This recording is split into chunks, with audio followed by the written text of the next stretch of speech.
Olá, bem-vindos à nossa conversa de hoje. Vamos mergulhar no capítulo 7 de Josué. É um momento ah, bem marcante. Logo depois daquela vitória incrível em Jericó, Israel sofre uma derrota, assim, chocante, contra a pequena cidade de Ai. Um contraste tremendo, né? E tudo começa pelo que o texto diz com uma transgressão. Um israelita, chamado Acã, desobedeceu uma ordem direta de Deus. Exato. Ele pegou algumas das coisas consagradas, o Éren. Ah, o Éren, aquilo que devia ser totalmente destruído ou dedicado ao tesouro do Senhor, né? Isso mesmo. Eram itens separados. Pegar para si era violar a santidade da guerra, que era vista como um ato de Deus, não uma chance de enriquecer. E o texto é claro, a ira do Senhor se acendeu contra Israel por causa disso. Entendi. E o interessante é que isso acontece meio escondido, né? Porque logo depois Josué manda espiões para Ai. Sim, e eles voltam super confiantes. Subestimam totalmente Ai. Falam para Josué, tipo, manda só uns 2 ou 3 mil homens, tá tranquilo. Um excesso de confiança, talvez. Depois de Jericó. Com certeza. Uma confiança que se mostrou perigosa, porque mandaram os 3.000 homens e eles foram, assim, completamente derrotados. Quebraram a cara, né? Totalmente. 36 israelitas morreram na batalha, na fuga, foram perseguidos, o texto fala até as pedreiras, e o efeito no moral do povo foi devastador. A descrição é forte, né? O coração do povo se derreteu como água. Dá pra sentir o pânico. Imagina o choque. Depois de derrubar as muralhas de Jericó, serem derrotados por Ai. E a reação de Josué e dos líderes? Desespero total. Rasgaram as roupas, jogaram pó na cabeça. Isso, ficaram prostrados diante da Arca da Aliança, que simbolizava a presença de Deus ali com eles. Ficaram lá o dia todo lamentando, questionando a Deus por que isso aconteceu. E qual a resposta de Deus? É aí que a coisa fica séria. Deus manda Josué levantar. Diz, basicamente, o problema não é militar, Josué. O problema é espiritual. Espiritual? Como assim? Deus fala direto, Israel pecou. Violaram a aliança, pegaram o que era consagrado, roubaram, mentiram, esconderam. A causa da derrota estava ali, dentro do acampamento deles. Então não foi falta de soldado nem de estratégia, foi desobediência. Uma quebra de confiança com Deus. Exatamente.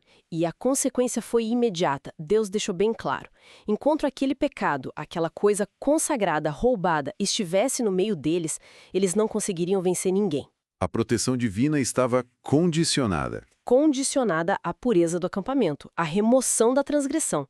Eles precisavam resolver isso primeiro. E como resolver? Aí vem uma parte quase investigativa, né? Sim, Deus instrui Josué num processo bem detalhado para achar o culpado. Tribo por tribo, depois clã por clã, família por família. Até chegar na pessoa. Um processo minucioso. E a sentença já estava definida, né? Antes mesmo de acharem um culpado. Já estava. Destruição total pelo fogo para o culpado e tudo que fosse dele. Bem severo. Isso mostrava a gravidade da situação aos olhos de Deus. E na manhã seguinte, eles fazem exatamente isso. A seleção aponta para a tribo de Judá. Depois para o clã dos Zeraitas, para a família de Zinri. E finalmente o dedo aponta para Acã. E Josué pressiona ele a confessar, né? Dá glória a Deus, conta o que você fez. E Acã confessa. Ele admite que cobiçou e pegou lá em Jericó uma capa bonita da Babilônia. Uma capa importada, chique para a época. Pois é. E também 200 ciclos de prata era bastante dinheiro. E uma barra de ouro de 50 ciclos. E o pior, escondeu tudo na própria tenda. Caramba! Cobiça, roubo, mentira. Tudo junto.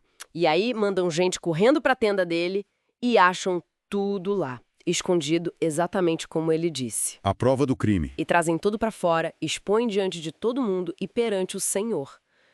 Não tinha mais como negar. Exato. A confissão foi confirmada e aí vem a parte mais difícil do relato. A execução da sentença. Levaram Acã, a família dele, o texto fala filhos e filhas, os animais, os bens e, claro, as coisas roubadas, tudo pro vale de Acor. E lá, todo Israel participa. Apedrejam Acã e a família e depois queimam tudo. Erguem uma pilha de pedras como memorial, um aviso. É, pesado. Muito pesado. E o texto diz que só depois disso a ira de Deus se desviou.